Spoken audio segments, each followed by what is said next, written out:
Hello. My project is evaluating Geriatric Nutritional Risk Index, GNRI, and dietary interventions for aging populations. My name is Arav Choudhary, and I'm from East Brunswick, New Jersey, and my Polygence mentor was Julia Starakovsky. This is a brief overview of what my presentation today will be about. I'm going to start with the introduction and some background information about the project and an introduction to what GNRI is. Then I'll move on to the methods and how I analyze the data. Then third will be the results and my findings from the data. In 4 will be the correlations I found and the recommendations, the dietary interventions that I recommend for the elderly. And finally, closing and the future implications of this project and what GNRI can be used for in the future. Who am I? I'm a junior attending East Brunswick High School. I've been really passionate about biology since 9th grade, and recently I scored a top 5% nationwide in the USABO exam. I play double bass at the all-state level, and I golf for my high school's varsity team with the season starting tomorrow. I'm learning how to play bass guitar, and I'm going to be in a band with my friends, and that should be really fun, and I also watch soccer. Why this project specifically? So through my double bass, I'm a part of an organization who performs at local senior centers, assisted living centers, and other local events. Through that, I've begun to really grow a personal relationship with these local senior citizens. And we perform twice a month and really get to know the people that work behind the scenes and the nurses that directly work with the senior citizens. Separately, I've investigated food science since 6th grade. Since 2021, I've had the blog site fastfoodfraudfood.org, which there's a QR code to right there, and please feel free to visit the website. And it just, through my passion, every week, every other day sometimes, I'm just investigating something new that I learned about food science. And nutrition really interests me, and how people should be more educated about what they're putting in their body and not falling for ads and other shams they're seeing on the internet. So because of my interest in nutrition and my commitment to local senior citizens, I've now had a combined goal of improving elderly quality of life. I think that there is an immense lack of research focused specifically on geriatric populations, and with the amount of energy that we're putting into science in the modern day, there has not been an equivalent amount of focus on geriatric populations. A startling fact is up to 50% of older adults in hospitals and 30 to 60% in long-term care facilities are malnourished or at risk of malnutrition. Just to help everyone visualize as we go forward with this presentation, this is the formula for GNRI. It uses serum albumin, which is a protein found in your liver, and BMI, which uses your height and your weight for calculations. You'll see ideal BMI over there. That is estimated to be about 22.5 because there's obviously a range of what a healthy BMI is. So just keep on referring back to this if you ever need it. And these numbers over here are empirical, by the way. And just keep that in mind as we go through the rest of the presentation. The methods that I used are, after I found the data set that I wanted to use, it was found by Dr. Elizabeth Zeilinger and Dr. Matthias Unseld from Austria through the University of Vienna. And they publicly released this data set. And I've also been in correlation with them over email, and they've been very interested with the progress of my project. So this data set tracked variables such as age and sex, also some body parameters such as weight, height, and BMI. Then lots of variables about blood health specifically, which was very useful, and other health indicators such as GNRI, iron, and these 2 proteins that are involved in iron transport and iron storage, vitamin B12, folic acid, albumin, which as you saw from the previous slide that's one of the variables used in the calculations for GNRI, and finally C-reactive protein. Just to make sure that this data set held up valid numbers, I did run 3 tests with correlations between iron and transferrin, which again is the protein responsible for iron transport, just to make sure that it held up valid numbers, and that had a 96.6% correlation, so I know that's pretty valid. Then hemoglobin versus hematocrit, and that had a 99.6% correlation, which is also very strong. And then finally, I also tested hemoglobin and erythrocytes, which showed a 95.7% correlation.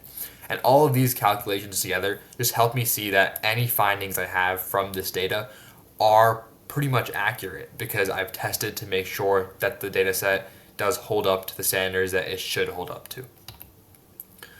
The risk groups of GNRI are already publicly released information, and GNRI has been around since about 2005, so there are existing ranges of GNRI risk. So no risk is going to be if you're above 98. So in my data set, I had 22 people that were in that range. Low risk is 92 to 98, 31 people from the data set. Moderate risk is 82 to 92. That had 36 people, so that was the largest group, not by that much. And then high risk had 5 participants, which was when you have a GNRI of under 82. Just some more data about the data set is that there was a pretty large disparity in female to male. That's pretty surprising, but I don't think that can be totally summed up to the fact that there are more females at the elderly age range than there are males.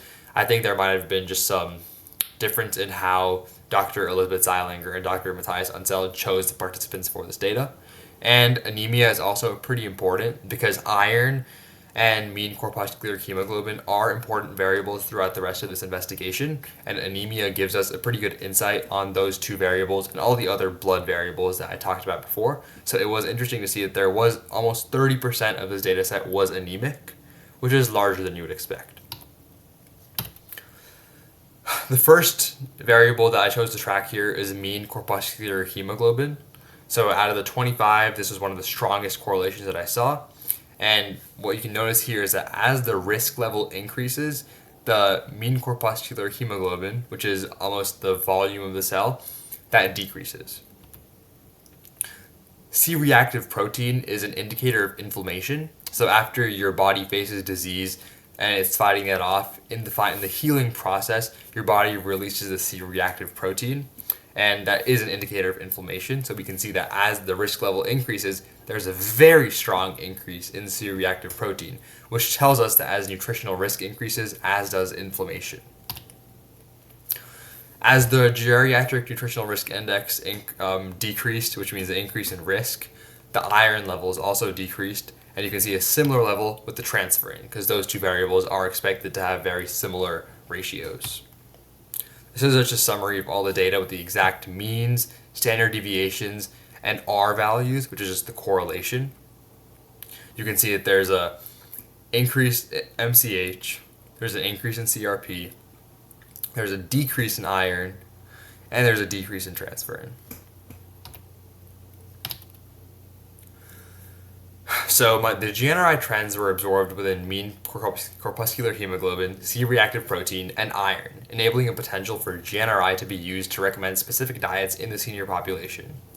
Participants in the no-risk category show the most favorable health indicators, with optimal levels of MCH, low inflammation, and adequate iron and transferrin levels. As GNRI increases, these variables progressively worsen. The high-risk group showed the poorest results, with elevated inflammation and deficiencies in iron, reflecting substantial nutritional challenges impact on overall health and well-being. This is an app I created called the GNRI AI Agent. What this is meant for is for elderly citizens to easily enter their height, their weight, and their albumin level and receive immediate recommendations on how they can change their diet and their lifestyle to help decrease their nutritional risk levels. This is a nice summary that I made just to compile all the information in one place.